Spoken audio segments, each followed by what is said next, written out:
নমস্কার সবাইকে, জয় শ্রীকৃষ্ণ। এখানের মধ্যে আজকে একটি সায়েন্সের দৃষ্টিভঙ্গিতে ভগবদ্গীতার শ্লোককে রিলেট করব।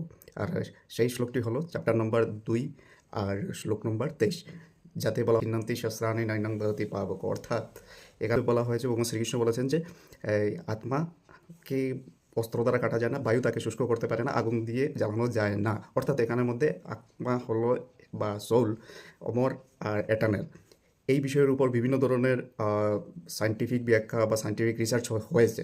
ইদানিং দুজন মার্কিন যুক্তরাষ্ট্রের সায়েন্টিস্ট এই বিষয়ের মধ্যে ডিসকাস করেছেন এবং রিসার্চ করার পর ওনারাও এই বিষয়ের মধ্যে একমত।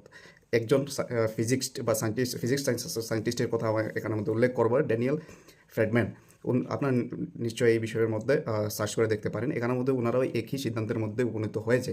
তাছাড়াও যেমন বড় বড় দার্শনিক প্লেটো, সক্রেটিস, আগাস্টিন, ওনারাও কিন্তু এই বিষয়ে একমত। এখন কথা হচ্ছে এই বিষয়টা যে ভগবদ্গীতা আজকে থেকে 5,000 5,500 বছর পূর্বে বলা হয়েছিল, কিন্তু ওনারা যারাই আছেন তারপরে। তো এই জিনিসটা প্রমাণ করতে আমি চাই যে দেখুন, যে সায়েন্সের ডেভেলপমেন্টে এখন হচ্ছে, আরও আগামীতে আরও ভালো হবে। কিন্তু যা আমাদের কাছে ছিল, যেটা সফট এনার্জি পাওয়ার, সেটাকে আমরা অনেক সময় না বুঝে তাকে কুসংস্কার বলে অগ্রাহ্য করে। কারণ বস, আপনি যখন স্টাডি করবেন তখন আপনারা নিশ্চয়ই জানতে পারবেন। এখানের মধ্যে বিভিন্ন ধরনের বই আছে, এইগুলো বা রিসার্চ আছে, আপনারা নিজে স্টাডি করে তারপর